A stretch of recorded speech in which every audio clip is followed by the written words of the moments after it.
Bismillahirrahmanirrahim.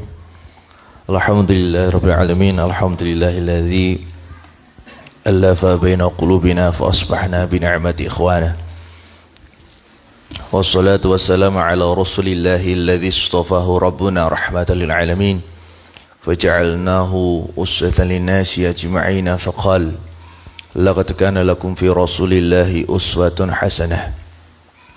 فأنزل ربنا القرآن الكريم هدى للناس كالشمس والضحاها فأكده بالسنة النبوية كالقمر إذا تلاها ومن سار عليهما في حياته فسوف يعيش في حياة الدنيا بالفرحة والسرور كالنهار إذا جلاها ومن أعرض عنهما فكان يعيش معيشة ضنكا كالليل إذا يغشاها Allahumma salli wa sallim wa barik ala rasulikal karim nabiyikal amin sayyidina Muhammad miftahi babi rahmatillah adada ma fi ilmillah salatan wa salaman ta'imaini bidawamikillahi wa ala alihi wa sahbihi al-mukarram wal-muhtaramin kang hormati yang saya hormati Al-Habib Aziz As-Sikab Habibana semuanya al-mukarram para rawuh,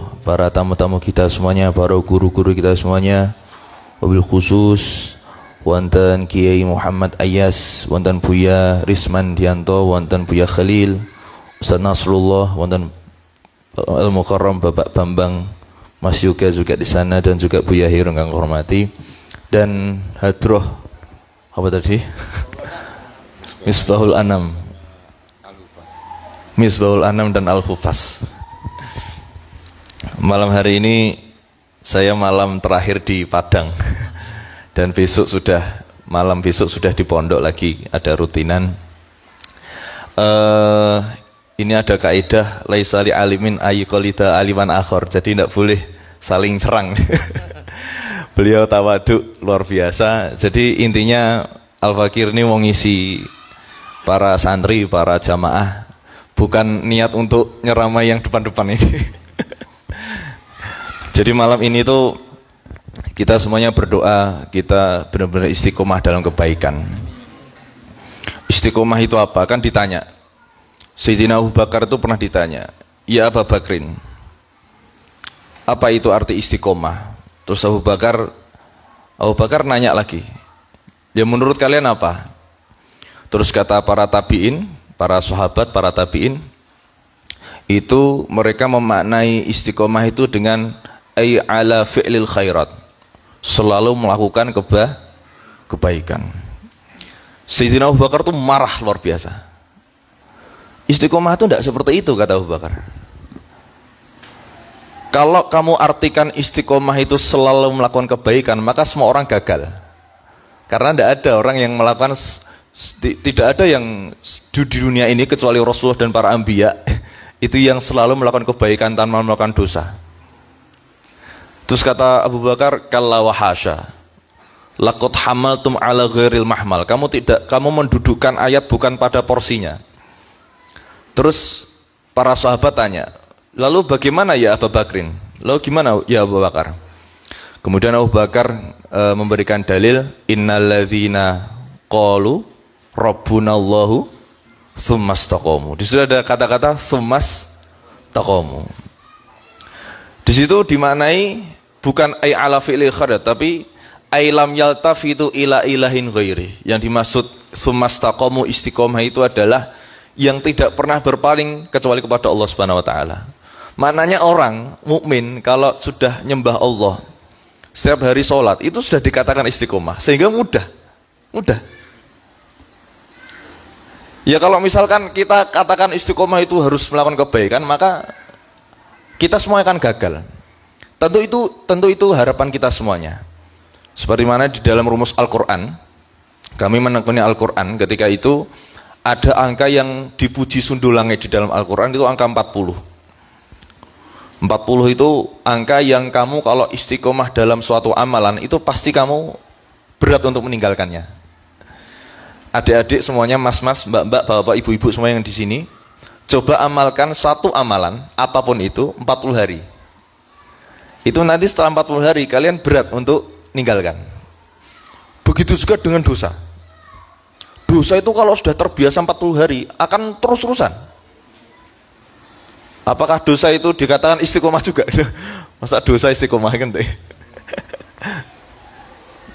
Makanya di dalam Al-Hikam Ibnu Athaillah mensifati manusia itu apa? Mangkanat mahasinuhu masawiyah. Fa kaifa la takunu masawiyah. Manusia itu apa? Baiknya saja buruk, apalagi buruknya. Sehingga kita ya sudah, kita mempraktekkan apapun yang diajarkan Rasulullah semampu kita. Kita menjauhi segala larangan Allah itu semampu kita. Sehingga ketika ada salah satu dosa yang kita lakukan itu disebut zallah. Zallah itu kepleset. Jadi di dalam di dalam Fathul Bari itu ada doa gini. Ibnu Hajar tuh ngajari doa gini. Ya Allah maafin saya. Karena kalau saya itu ketika melakukan kebaikan itu sungguh-sungguh, tapi kalau lagi ngelakuin dosa itu tidak sungguh-sungguh.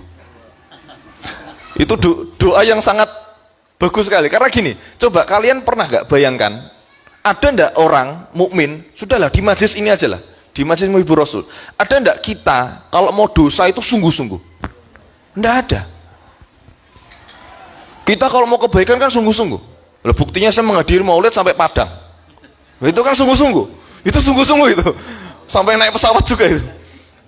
Makanya kalau misalkan kita nanti misalkan diadili sama Allah, ya Allah, kalau engkau masukin kami ke neraka, ini sangat tidak pantas. Karena kami ini kalau melakukan kebaikan itu sungguh-sungguh. Tapi kalau melakukan keburukan itu hanya kepleset saja kata. Sehingga Kanjeng Nabi itu pernah ngajari istighfar itu sambil tertawa. Kalau kita tahu, kalau kita yang tahu ini istighfar kan sambil nangis, ya enggak? Sambil an-nadamah, sambil nyesel, ya enggak? Di dalam syarat-syarat taubah kan an-yandama ala fi'li, ya harus nyesel. Bahkan sebagian dari penyesalan itu sudah pengampunan Allah. Bahkan Allah kalau Rasulullah bersabda itu, ada riwayat Ahmad itu, orang itu kalau benar-benar dosanya idza kasrat dzunubul abdi, kalau benar-benar dosanya banyak, falam yakun minal amali ma yukaffiruha, malah ingat. Tadi itu agak lupa hadisnya, malah ingat.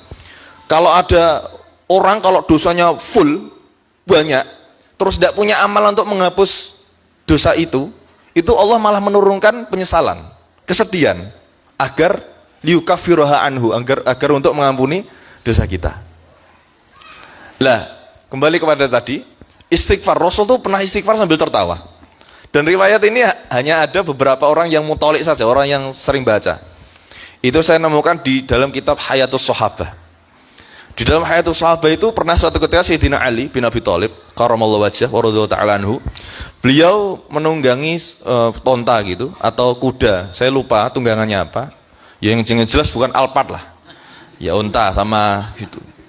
Lah terus belakang beliau tuh gonceng seorang sahabat, saya lupa namanya. Ya. Kemudian Sayyidina Ali itu istighfar, astagfirullah, kemudian melihat ke langit, fadhahika fatabassama. Kemudian Sayyidina Ali tertawa dan senyum.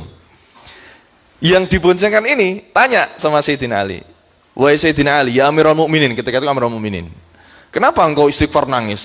Ketawa, bukan nangis. Terus kata Sayyidina Ali, saya itu ingat apa yang pernah saya alami seperti kamu. Loh, kenapa ya Amirul Mukminin? Kamu pernah mengalami seperti saya? Maksudnya seperti apa? Iya, saya pernah diboncengkan Rasulullah dan Rasulullah istighfar melihat ke langit tertawa. Kenapa? Dhuhiktu li dhahki rabbi, kata Rasulullah. Dhuhiktu li dhahki rabbi. Saya itu tertawa, kata Rasulullah, ketika ditanya sama Sayyidina Ali kenapa istighfar sambil tertawa. Dhuhiktu li dhahki rabbi. Saya itu tertawa karena tertawanya Allah. Tapi jangan kamu bayangkan ya tertawanya Allah ya. Laisa kamitslihi syai'un, enggak boleh. Maksudnya itu kayak saya tertawa, kata Rasulullah, karena Allah itu senang. Kenapa senang? Karena sebesar-besar apapun dosanya seorang hamba, itu tahu mau kembali kemana, istighfarnya kemana, tahu tobatnya kemana. Bukan lari ke dukun, apalagi ke Mama Gufron. Larinya enggak ke sana-sana, tapi larinya ke Allah. Larinya ke Allah. Jadi Allah itu tahu. Ya, kalau bahasa Jawanya gini, ini banyak orang Jawa ya di sini ya. Jawa banyak ya. Nek cara Jawane gini. Oh nggak ada ya? Waduh, saya tuh seneng-seneng Jawa biasanya. Wah, yo tahu gitu loh. Jenengan punya pembantu. Sebesar apapun salahnya pembantu jenengan, itu pasti kalau ketika minta ampun sama jenengan juga seneng. Oh iyalah, bagus lah kalau gitu, kalau minta maaf bagus lah. Kan masih seneng juga. Lah itu sehingga kita itu memang diajari sama Rasulullah itu kalau istighfar itu malah bukan ingat dosa, tapi disuruh ingat penghambaannya dulu. Kan di dalam Sayyidul Istighfar gitu ya, Allahumma anta Robbi. Ya Allah engkau Tuhanku, bukannya terus ya Allah saya punya dosa, enggak. Allahumma anta Robbi, la ilaha illa anta khalaqtani. Kalau Gus Ba ngajarinya gini, ya Allah karena engkau nyiptakan saya, makanya saya bisa dosa. Itu kalau ditelan mentah-mentah ya lucu. Ya Allah saya dosa tuh karena engkau ciptakan. Tapi jangan ditelan mentah loh ya. Ini karena ada live ini, bahaya ini. Ini kan nanti dipotong nanti. Allahumma anta Rabbi, ya Allah saya ini dosa karena saya hamba. Makanya di dalam Quran itu sudah dijelaskan, fadkhuli fi ibadi dulu, wadkhuli jannati, baru kamu masuk surga. Jadi penghambaan dulu dibenarkan. Sehingga Imam Abu Hasan Asyadzili, ini ngalir saja, saya sebenarnya mau ngisi maulid sebenarnya. Cuman karena tadi nggak tahu kok bisa nyambung istighfar. Imam Abu Hasan Asyadzili itu marah betul sama orang yang ngerasa dosanya besar kemudian putus asa. Kata Imam Abu Hasan Asyadzili apa? Orang yang ngerasa dosanya besar itu sombong. Ada yang bisa menjelaskan? Orang yang dosanya besar, ngerasa dosanya besar itu sombong, kata Imam Abu Hasan Asyadzili. Makanya di sini banyak thariqat Syadziliyah. Kenapa? Kenapa bisa gitu? Kata Imam Abu Hasan Asyadzili, kita ditanya. Karena dia seakan-akan dosanya dia itu melebihi rahmatnya Allah Subhanahu wa taala. Tidak ada yang bisa melebihi. Coba sebesar apa dosa kalian? Kok seakan-akan kok dosamu besar kok bisa melampaui rahmatnya Allah? Tidak bisa. Kan gitu ya. Sehingga di dalam ini ya, ihkam itu juga dikatakan, ingat lagi, la ya'dhimu dzanbu 'indaka 'azamatan tasudduka an husni dzanni billah. Kamu jangan terlalu membesar-besarkan dosamu sehingga kamu terhalang untuk husnudzon sama Allah. Fa inna man 'arafa rabbahu istasghara fi janbi karami dzanbah. Karena kalau orang 'arafa rabbahu, kalau benar-benar tahu rahmatnya Allah, kenal sama Allah, istasghara fi janbi karami dzanbah. Di sisi Allah itu cuman kecil dosanya dia. Sehingga Umar bin Khattab itu kalau setelah tobat itu menjadi panglima. Bukannya sekarang itu kalau preman tobat itu tidak mau ke masjid, nyapu masjid tidak mau. Bahkan kita kalau misalkan di umat ini, umatnya Rasulullah ini punya keistimewaan, bahwasanya kita dakwah itu ada kekhususiahan. Jadi ada khususiah, keistimewaan bagi kita umat Nabi. Kalau dakwah itu tidak harus alim dulu, walaupun kalau jadi ulama harus alim ya. Cuman untuk mengajak itu tidak harus jadi alim dulu. Sedangkan ketika umat-umat Bani Israel itu dulu harus alim dulu, baru bisa menjadi pedai. Saya kasih contoh kalau Nabi Musa tuh iri sama jenengan. Jadi Nabi Musa tuh pengen menjadi anggota Jamaah Muhibur Rasul sebenarnya. Cuman karena beliau sudah wafat kan tidak jadi gitu. Saya kasih dalil. Nabi Musa tuh pernah bilang sama Allah, ya Rabbi inni la ajidu fil alwahi ummatan. Ya Allah saya itu tidak pernah nemukan umat di dalam kitab Tauratku, fil alwahi atau fit Taurat, fil alwahi itu kertas-kertas, di dalam kitab Tauratku, ummatan, suatu umat. Hiya khairu ummatin ukhrijat lintas. Sebaik-baik umat dilahirkan di bumi ini. Ya'muruna bil ma'rufi wa yanhauna 'anil munkar. Mereka ngajak ke kebaikan. Coba dulu Bani Israel itu bandel sekali. Bani Israel itu dulu bandel. Bani Israel itu dulu ada beberapa yang diajak sama Nabi Musa naik ke bukit untuk mempersaksikan Nabi Musa dapat kitab Taurat. Setelah itu Nabi Musa mojok gitu. Ya ini bahasa gampangannya aja lah. Ya kalau bahasanya beliau-beliau kholwat, mojok gitu, terus dapat kitab, balik ke kaumnya, ayo pulang, saya sudah dapat kitab. Terus umatnya itu gini, lu ndak bisa. Saya harus, kami ini harus melihat engkau, wahai Nabi Musa, ketemu sama Allah. Allah ngasih engkau kitab, baru kami percaya kamu iman sama engkau. Allah tersinggung, marah. Fa akhadhathumus sa'iqatu bidzulmihim. Artinya disambar bedek mati kabeh. Mati semua. Akhirnya apa? Nabi Musa ngeluh lagi, ya Allah, kok malah engkau matikan semua? Orang-orang ini jadi saksi, kok malah engkau bunuh? Nanti saya pulang sendiri, yang jadi saksi siapa kalau saya bawa kitab Taurat? Hidupkan lagi ya Allah, hidup lagi. Habis hidup lagi ya, jangan diulangi ya, gitu. Jangan diulangin, nanti kamu mati lagi. Itu Bani Israel. Fir'aun, belum Fir'aun, disuruh iman malah ngaku Tuhan. Sebandel-bandelnya Bani Israel. Makanya Nabi Musa itu sangat iri. Kemudian Nabi Musa bilang apa? Inilah ajidu fit Taurati ummatan man hamma bi hasanatin falam ya'malha kutibat lahu hasanah. Kata Nabi Musa, ya Allah, itu kok ada umat keren sekali umatnya. Mereka niat baik, falam ya'malha, tidak jadi ngelakukan, kutibat lahu hasanatan kamilah. Ditulis pahala secara sempurna. Umat opo kok ngene iki? Kok enak men, kata Nabi Musa.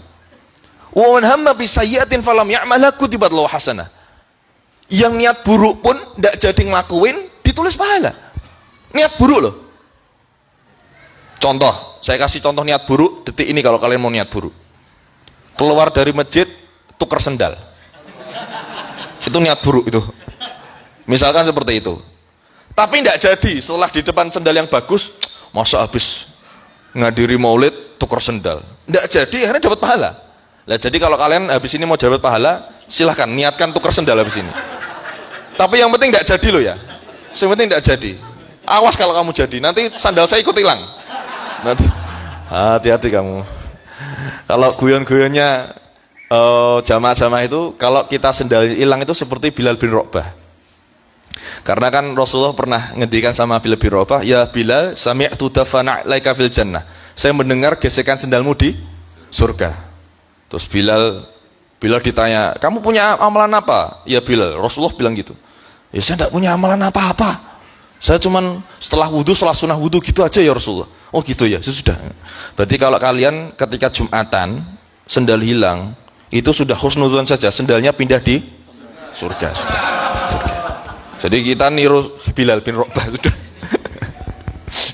Nah itu sedikit tentang tobat lah. Jadi beberapa yang disampaikan dai di media atau di masyarakat, tobat itu harus nangis, harus ngeluh. Memang ngeluh itu bagus, tapi kalau berlebihan juga tidak boleh.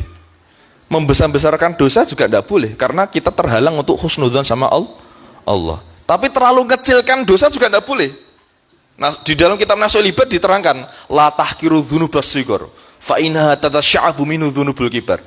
Kamu juga jangan terlalu mengecilkan dosamu yang pernah kamu lakukan, karena kalau dosa kecil selalu dilakukan pasti akan jadi bukit, jadi banyak. Jadi harus adil di dalam menyikapi dosa, sehingga husnudzon terus sama Allah, semangat terus. Jadi kita intinya kalau tobat itu ya jangan istighfar saja, tapi menghadiri maulid. Kalau bisa sedekah, kalau bisa nyapu masjid. Semangat, jangan diem di rumah aja, kholwat seminggu ndak keluar rumah. Itu dikira orang-orang malah hilang kamu. Nah itu ya, tobat aslinya tobat malah hilang. Gitu ya. Ini tentang maulid ini. Nanti ada disaksikan Pak Kiai Buya ini. Ini saya membawa makalah dari kitab Halal Ihtifal karya Syed Muhammad bin Ali Al-Malik Al-Hasani. Ini dalil maulid ya. Jadi sering diperdebatkan ya di Indonesia ini, entah di Indonesia entah di mana. Beberapa golongan faham yang garis lurus atau garis keras, ya pokoknya punya garis lah. Ya pokoknya punya garis, tidak tahu garis apalah. Itu sering mengkritik maulid itu tidak ada dalilnya. Di dalam kitab Halal Ihtifal itu jelas ya, ini halaman 19 ya, kitabnya Syed Muhammad bin Ali Al-Malik Al-Hasani.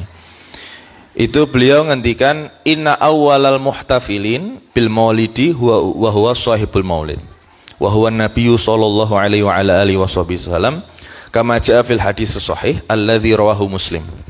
Jadi jelas pertama kali orang yang memperingati loh ya, bukan merayakan. Orang yang pertama kali memperingati Maulid Nabi itu justru Rasulullah sendiri. Indama su'ila an shaumil yaumil itsnin, ketika Rasulullah ditanya, "Kenapa engkau puasa hari Senin?" Terus Rasulullah jawab, "Dzaka yauma wulitu fihi." Karena di hari Senin saya dilahirkan. Kalau di dalam riwayat yang lain, wa ub'atsu fihi, dan di hari Senin saya juga diutus menjadi nabi. Lah, diutusnya jadi nabi itu ada cerita unik. Ini mungkin jarang dipublish sama kiai-kiai karena agak jorok ceritanya. Jadi gini, tapi jangan disebar dulu ya. Ini khusus jenengan saja. Jadi gini, Siti Khadijah itu nikah sama Rasulullah umur berapa? 40. Rasulullah umur 25. Sebelum nikah itu kan Siti Khadijah sempat naksir sama Rasulullah, menjadi kalau bahasa gampangnya karyawannya Siti Khadijah, Rasulullah. Kemudian saking naksirnya Siti Khadijah, kepo, kalau bahasa sekarang kepo itu ngirim mata-mata namanya Maisarah. Maisarah itu nama lelaki loh ya. Kamu jangan bilang Maisarah nama perempuan, nanti kamu berarti mengira kalau Rasulullah kemana-mana sama perempuan. Enggak boleh, Maisarah nama laki-laki. Ya cuman kalau kamu mau namakan anakmu laki-laki Maisarah ya enggak masalah. Nanti ya lucu nanti. Ya Gus Maisarah atau Habib Maisarah itu lucu. Tapi kalau Mbak Maisarah mungkin agak pantas ya. Lah itu sekian ditanya sama Siti Khadijah, "Ya Maisarah, apa yang kamu lihat tentang Muhammad?" Kemudian Maisarah ngendikan, "Tudhiluhul ghamamah tutihus sahaib." Kemana-mana dipayungi dengan awan, kemana-mana dipayungi dengan mendung, awan mega itu. Terus setelah itu akhirnya Siti Khadijah ACC, oh ini calon nabi. Kemudian jadi nikah. Ya singkat cerita lah, sudah nikah. Kemudian setelah nikah itu tanda-tanda kenabian Rasulullah itu jarang ada. Bahkan Siti Khadijah itu sampai berpikir, ini sido dadi nabi ta ora gitu loh. Karena lama banget, nunggu 15 tahun. Sampai nunggu 15 tahun. Jadi Jibril menemui Rasulullah itu di umur 40. Berarti kan 15. 25 tambah 15 berapa? 40. Itu ketika Rasulullah umur 40, itu ketika ketemu malaikat Jibril pertama kali Rasulullah, itu Siti Khadijah senangnya bukan main. Senangnya bukan main. Walaupun kejadiannya agak aneh. Rasulullah ketika ketemu Jibril di Gua Hira itu, "Iqra ya Muhammad." Baca. "Wa ma ana biqorin." Saya tidak bisa baca. "Iqra ya Muhammad." Baca. Saya tidak bisa baca 3 kali. Sampai kata Nabi kenangannya fagottoni, saya didekap sama Jibril. Didekap gitu. "Iqra." Bahkan di dalam Bukhari dikatakan hatta balagoni al-juda, sampai saya itu tidak bisa gerak kata Rasulullah. Ketika tidak bisa baca, dilepas, lari Rasulullah. Coro Jawane melayu mulai. Lari menghampiri Khadijah, "Zamiluni, zamiluni." Ini kalau bahasa orang yang santri-santri, zamiluni ini mungkin agak aneh secara nahwu. Harusnya kan kalau putri kan zamilini, zamilini. Kalau putri kan ketika khitabnya putri kan udrubi, ya, idribi, unsuri ya gitu ya. Kenapa kok zamiluni? Karena Khadijah ini dianggap jamak ahal, jadi jamak mudzakkar salim, dianggap ahal, keluarga. Jadi akhirnya diistilahkan zamiluni, zamiluni. Artinya kemuli saya. Ya Siti Khadijah, saya itu takut. Lah kenapa Mas? Kenapa? Saya habis ketemu malakul maut, malaikat kematian. Jadi ngiranya Rasulullah itu Jibril itu malaikat kematian. Takut. Kemuli saya Siti Khadijah, kemuli saya. Ini saya urun nerangkan maulid ya, tapi jangan diundang lagi Beb. Karena jauh sekali Beb. Zamiluni. Saya takut, kemuli saya. Akhirnya dikemuli sama Siti Khadijah. Kemudian, lah ini yang lucunya gini. Siti Khadijah itu adalah orang yang pertama kali tahu kalau Rasulullah mau jadi nabi. Rasulullah itu tidak tahu kalau mau jadi nabi. Tapi tidak tahunya Rasulullah itu sifatul madhin, itu termasuk kelebihannya Rasulullah, bukan sifatun naqsin, bukan kekurangannya Rasulullah. Jadi Rasulullah itu punya sifat ummi, keibu-ibuan, lugu, natural. Jadi tidak tahu, Rasulullah itu kalau mau jadi nabi itu nggak tahu, benar-benar nggak tahu. Saya kasih contoh satu sebelum dilanjutkan cerita ini. Rasulullah ketika umur 12 itu kan digandeng sama Abu Thalib mau berdagang ke Syam. Itu pertama kali yang tahu beliau jadi nabi itu malah justru rohib, pendeta, Buhairah namanya, pendeta. Jadi kamu itu jangan terlalu fikih, karena kalau misalkan menyalahkan Yahudi dan Nasrani, kamu terlalu menjaya Yahudi dan Nasrani. Dulu awal Islam itu tahu yang tahu perangkat nubuah itu Yahudi dan Nasrani. Sehingga akhirnya Al-Quran itu tidak nyifati Yahudi dan Nasrani. Tapi pendeta dulu itu ya masih orisinil ya. Bukan seperti yang sekarang yang sudah muharraf ya. Kalau bahasanya muharraf, kalau bahasa khasnya ulama muharraf. Ya intinya gitulah. Nanti kamu dikaitkan dengan kemarin di Jakarta ada paus itu.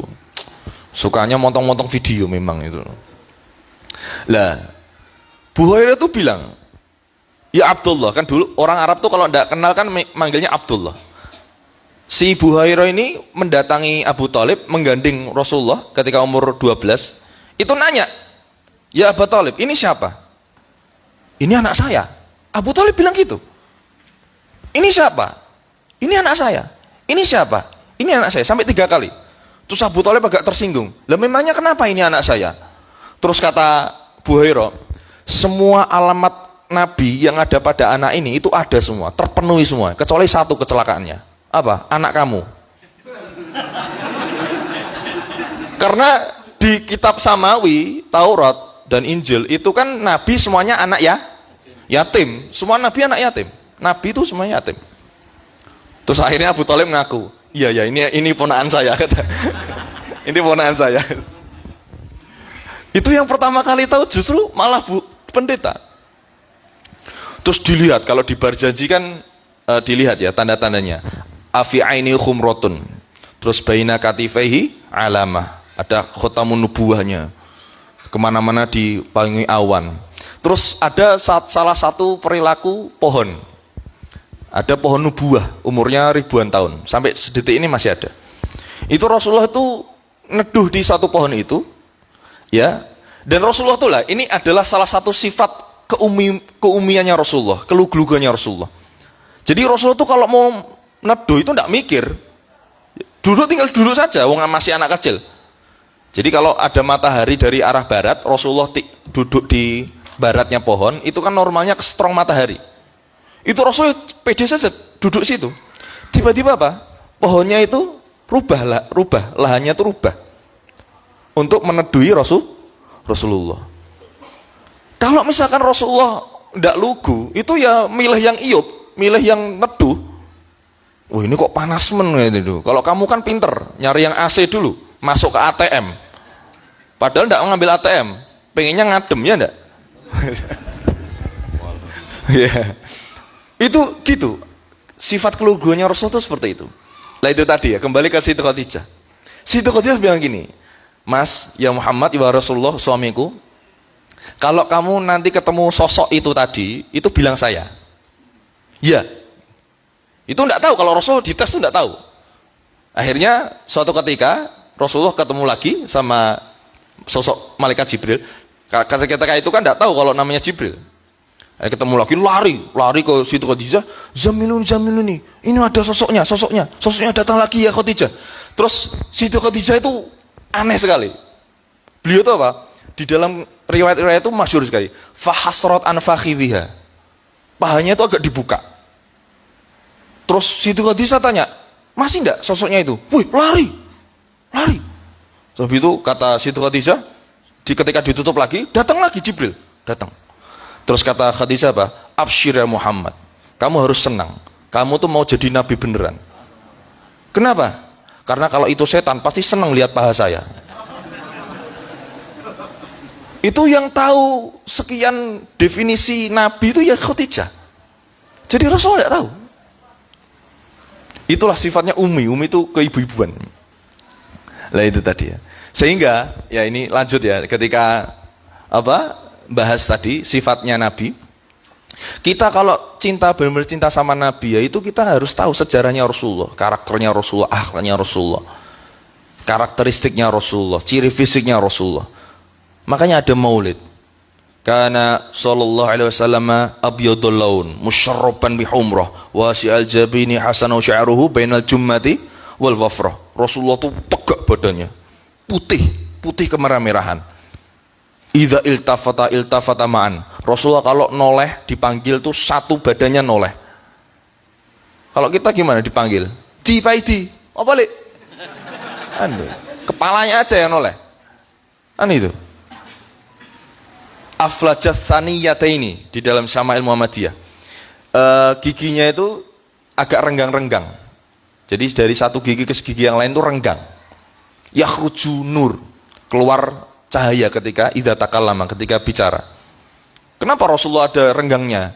Kalau makan daging enggak selilitan. Kalau kamu Idul Adha kan selilitan kalau makan daging. Rasulullah itu enggak pernah selilitan. Rasulullah kok selilitan? Enggak ada dulu, zaman dulu tusuk gigi enggak ada. Banyak sekali diceritakan. Lah kalau mau cinta Nabi ya gitu. Kalau mau cinta Nabi gitu.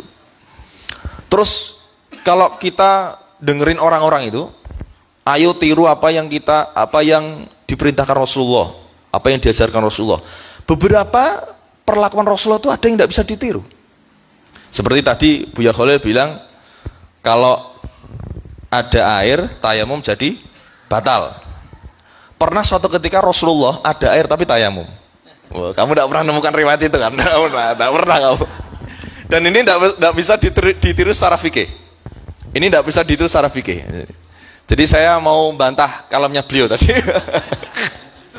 Kalau misalkan air tayamum itu batal. Kalau air itu ada.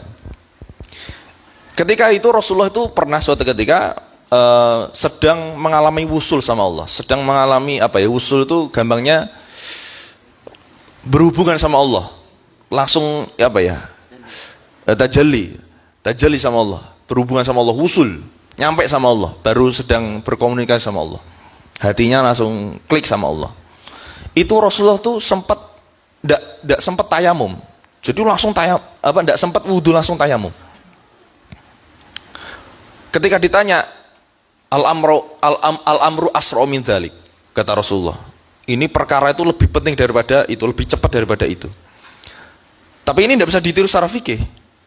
Karena kalian tidak mungkin wusul seperti Rasulullah.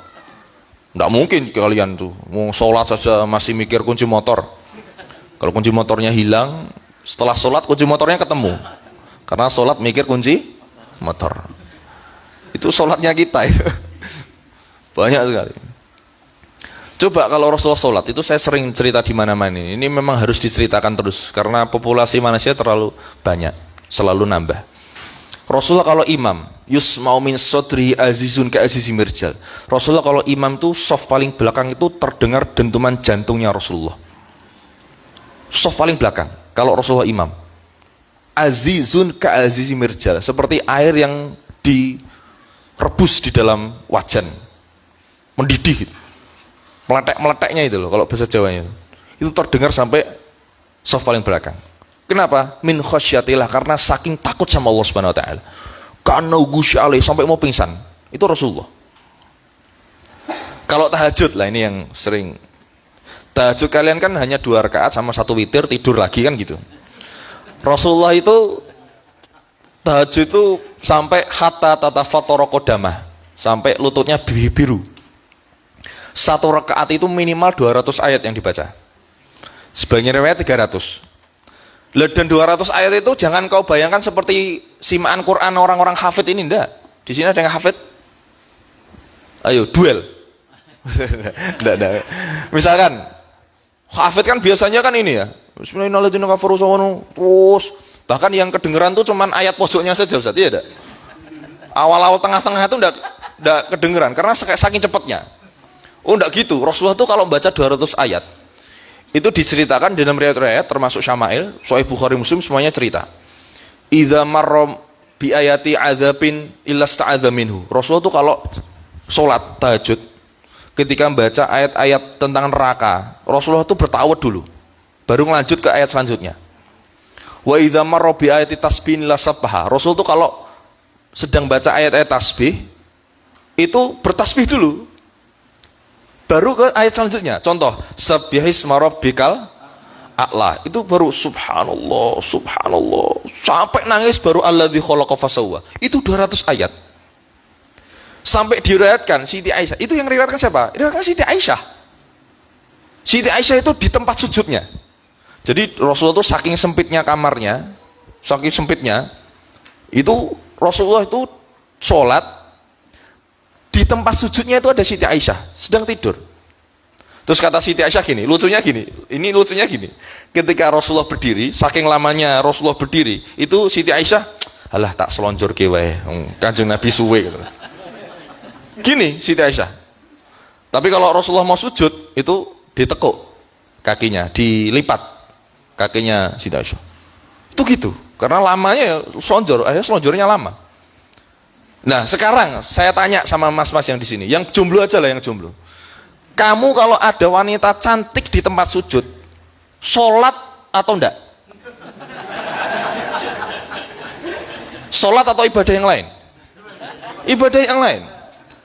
Apalagi yang potensi poligami ini, banyak sekali ini. Itu kan pasti, wah enggak mungkin ada wanita cantik sekelas Siti Aisyah lagi. Panggilannya Humairah. Wah luar biasa sekali. Itu Rasulullah kalau tahajud seperti itu. Kalau mau niru, coba tiru itu. Lah orang-orang ini loh yang biasa bilangnya, ayo tiru Rasulullah. Coba tiru yang itu, coba. Bisa enggak niru yang itu kan gitu loh. Tiru apa yang dipraktekkan Rasulullah, apa yang dilakukan Rasulullah. Tiru yang mana dulu? Rasulullah istrinya berapa? Lah kamu satu aja enggak dapat kok. Niru itu yang mana?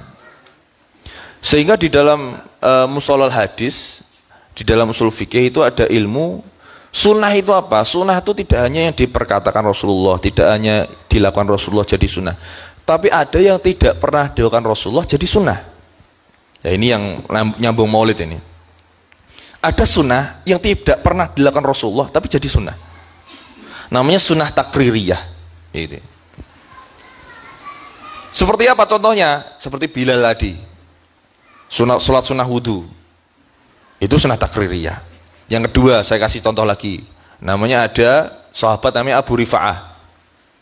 Abu Rifa'ah itu pernah iktidal itu membaca Sami'allahu liman hamidah Rabbana lakal hamdu hamdan katsiran thayyiban mubarakan fi. Itu Abu Rifa'ah buat sendiri doanya. Lah kalau orang memperdebatkan ibadah yang dibuat-buat di luar sholat, ini di dalam sholat. Padahal Rasulullah sudah ngendikan, "Shollu kama ra'aitumuni usolli." Kamu sholat harus plek ketiplek sama dengan aku, bacaannya, perbuatannya. Lah ini malah buat sendiri. Terus setelah sholat Rasulullah naik mimbar, terus manil qail, siapa yang ini buat doa itu? Karena Rasulullah kan punya mukjizat. Ra'aitu min wara'i dhuhri. Rasulullah itu punya mukjizat, tidak usah noleh, itu bisa melihat semua yang di belakang. Saya juga bisa ini. Ini kan ada banner. Saya juga bisa sebenarnya. Cuma tidak jelas ini. Mau hibur Rasul kan tulisannya. Tahu lah. Saya agak bisa, cuma tidak seperti Rasulullah. Lah itu tidak ada yang ngaku, sahabat tidak ada yang ngaku. Kalau zaman sekarang pasti dituduh bid'ah. Takut sahabat itu dituduh bid'ah. Akhirnya apa?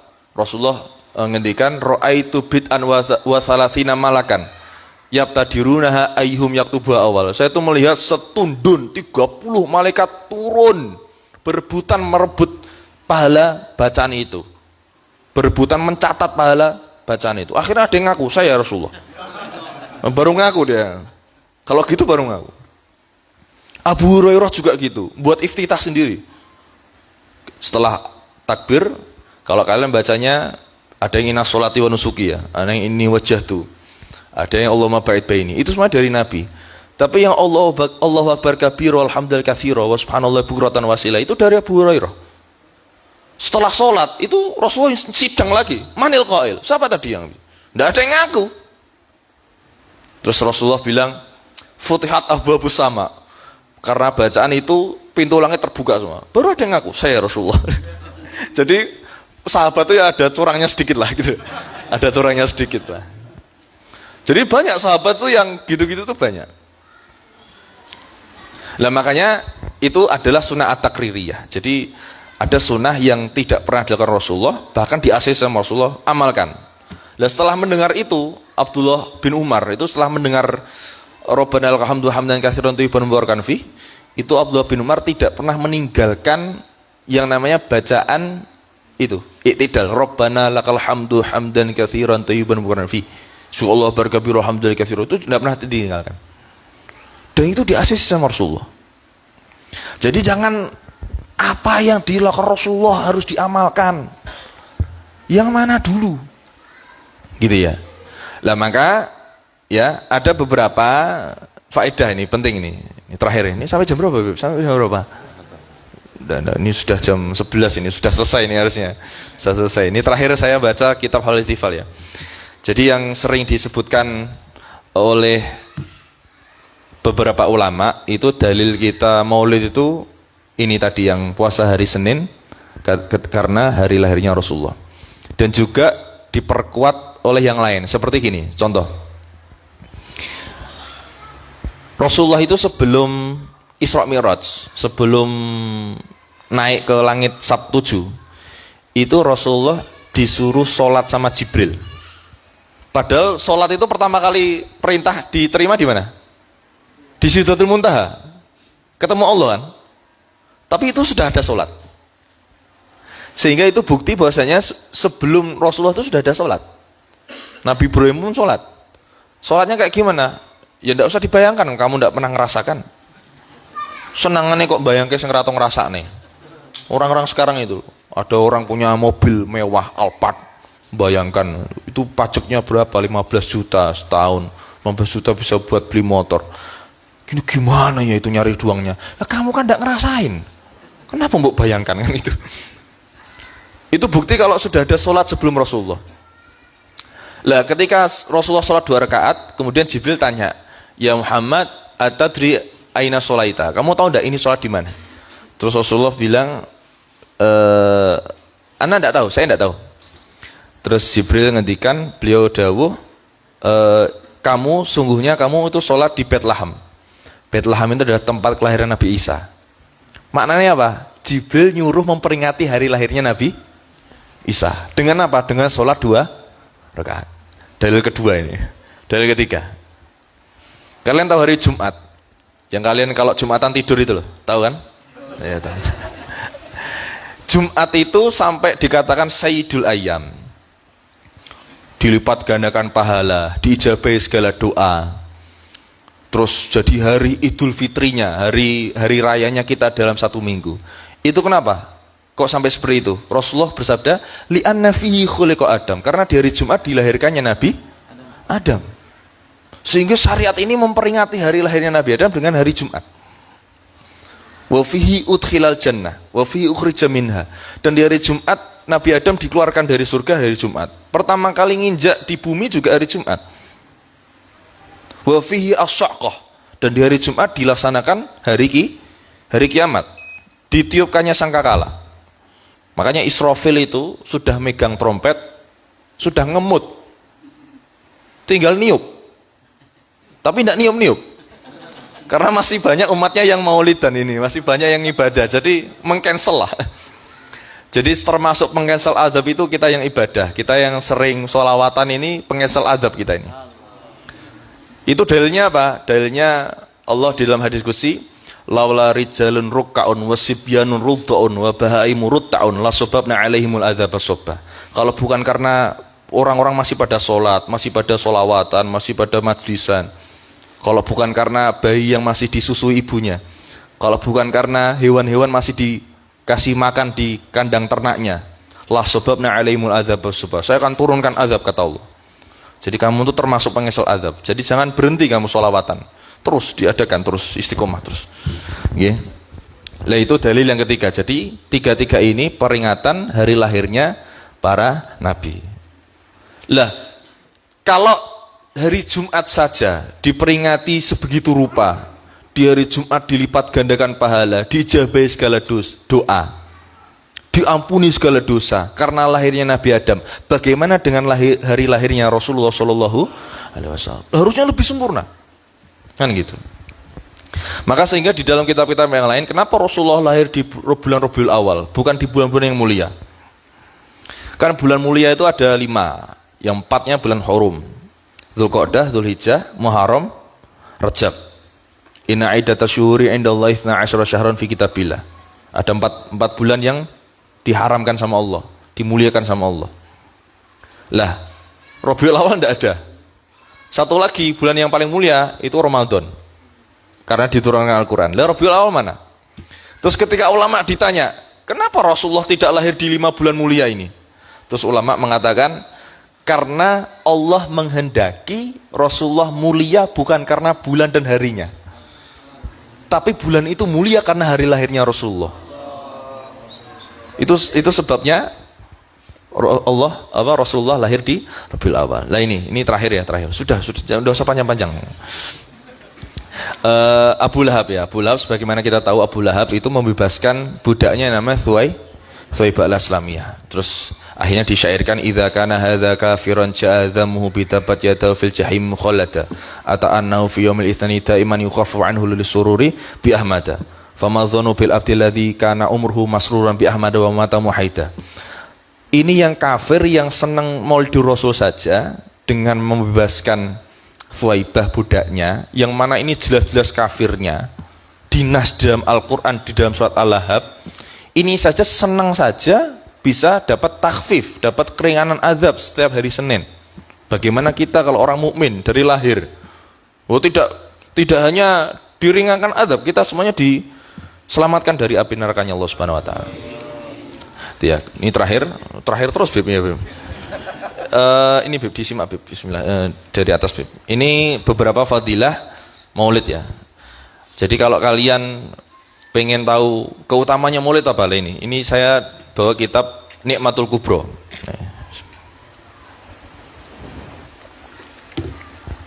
Apakah sahabat itu mengomentari Maulid? Ya. Apakah sahabat-sahabat termasuk Khulafaur Rasyidin itu menganjurkan Maulid? Iya, menganjurkan. Lah mana dalilnya? Ente kurang baca. Di dalam kitab Nikmatul Kubro ini dikatakan, qala Abu Bakar As-Siddiq, ya, Abu Bakar As-Siddiq ngendikan radhiyallahu ta'ala anhu, man anfaqa dirhaman ala qiraati maulidin nabi kana rafiqi fil jannah. Orang yang menginfakkan atau mensedekahkan dirhaman, 1 dirham saja, ala qiraati maulidin nabi, untuk mengadakan pembacaan maulid nabi, kana rafiqi fil jannah, maka dia akan menemani aku di surga. Abu Bakar. Kemudian yang kedua, tapi harus urun ya. Jadi kamu kalau maulid itu jangan hadir tok, harus urun. Tahu urun enggak kamu? Nyumbang. Ini Abu Bakar suruh nyumbang. Jangan soleh tok, nyumbangnya cuma soleh. Tapi enggak nyumbang. Loh, Abu Lahab saja nyumbang. Abu Lahab tuh nyumbang Thuwaibah, persalinan Siti Aminah. Itu orang kafir loh. Masa kamu orang mukmin enggak nyumbang kamu? Kalau kamu nanya saya nyumbang ilmu saya. Ini lu nyumbang live ini. Qala Umar radhiyallahu anhu, niki Sayyidina Umar bin Khattab. Man 'azzama maulidan nabi faqad ahyal Islam. Orang yang mengagungkan maulid Nabi, maka dia telah menghidupkan Islam. Syiar. Jadi umat jadi tahu, oh ini toh maulid Nabi. Kata Habib Ali Al-Jufri Mesir itu, semua orang mukmin di dunia ini merayakan maulid Nabi. Yang suka maulid dia merayakan dengan memperingatinya, yang tidak suka itu dengan menyalahkannya. Itu semuanya itu merayakan. Perayaannya dengan berbeda-beda gitu. Memperingatinya dengan menyalahkan itu. Wa qala Utsman radhiyallahu anhu, man anfaqa dirhaman ala qiraati maulidin nabi fa ka'annama syahida ghuswata badrin wa hunainin. Utsman bin Affan bilang gini, Utsman bin Affan tidak mau kalah. Siapa yang menginfakkan, mensedekahkan 1 dirham saja untuk diadakannya maulid Nabi, faka'annama syahida, maka seakan-akan dia nanti meninggal atau dia dapat pahala mati syahid seperti orang yang syahid di perang Badar dan Hunain. Ini Utsman bin Affan. Wa qala Ali bin Abi Thalib radhiyallahu ta'ala anhu wa karramallahu wajhah, man 'azzama maulidan nabi wa kana sababan liqiraatihi la yakhruju minad dunya ila bil iman wa yadkhulul jannata bighairi hisab. Jadi orang kalau menghadiri Maulid Nabi, mengagungkan Maulid Nabi karena memang sababan liqiraati ya, karena memang benar-benar pengen baca lah. Syaratnya pengen baca, bukan hanya mengagungkan saja. Kalau kamu menghadiri Maulid Nabi, kata Sayyidina Ali, dengan bawa kitabnya, pengen baca, maka apa? La yakhruju minad dunya ila bil iman. Kamu dipastikan meninggal husnul khotimah. Wa yadkhulul jannata bighairi hisab, dan kamu masuk surga tanpa dihisab. Ya ini. Lanjut apa sudah? Lanjut ya, lanjut. Sampai jam berapa ini? Hasan Al-Basri, ya. Waditu law kana limithlu jabali Uhudin dzaban fa anfaqtu ala qiraati maulidin nabi. Saya itu kalau punya emas sebesar gunung, itu akan saya infakkan semua untuk pengadaan maulid Nabi. Itu Hasan Al-Basri. Junaid Al-Baghdadi qadasal sirrahu, itu ngendikan man hadhara maulidan nabi wa 'azzama qadrahu faqad faza bil iman. Orang yang menghadiri maka dia menang atas imannya. Maknanya imannya akan kuat, kokoh. Wa qala Ma'ruf Al-Qurhi, nah ini terakhir saja. Ma'ruf Al-Qurhi mengatakan, man hayya'a ta'aman li ajli qiraati maulidin nabi. Orang yang menyediakan makanan, menyiapkan makanan, apapun itulah, snack atau larutan ini. Wa jama'a ikhwanan, dia mengumpulkan saudaranya, jamaahnya, di-share di WA. Nah ini, kalau kamu nge-share WA berarti kamu ikut ini. Wa auqada sirajan, dan dia menyalakan suatu cahaya. Ya kalau untuk rame-rame lah, ada lampunya, ada dan sebagainya. Ya. Kemudian wala bisa jadi dan memakai baju baru. Lah alhamdulillah baju saya baru Beb sekarang Beb. Jadi saya masuk ini. Dari bajunya jenengan yang lawas ini tidak masuk. Jadi Rasulullah itu dalam kitab Syama'il, beliau sering memakai baju putih, hijau, hitam dan merah. Hitam kalau perang. Ya, enggak ada batik itu, enggak ada. Batik itu enggak niru Rasulullah, batik itu. Betul. Apalagi kuning ini, kuning enggak ada kuning. Betul. Enggak ada. Saya bercanda. Nanti diteruskan semuanya malah kena, Habibnya malah kena juga. Ya. Jadi Nabi itu pakai izar, pakai sarung. Jadi enggak pakai sarung, enggak niru Nabi. Wa tabakhara wa ta'attara, menyalakan buker atau ya buker itu ta'attara, ada minyak wanginya. Jadi saya dikasih minyak wangi. Ta'ziman, harinya karena untuk mengagungkan takzim maulid Nabi. Maka apa? Hasyarahullah yaumal qiyamah ma'al firqatil ula. Dia akan dibangkitkan di hari kiamat bersama nabiyin, wasiddiqin, wasyuhada, wassolihin. Clear sudah. Jadi kamu harus semangat maulid Nabi. Dah ini terakhir dari saya, kata salahnya, banyak salahnya. Saya mohon maaf. Semoga manfaat. Wassalamualaikum warahmatullahi wabarakatuh.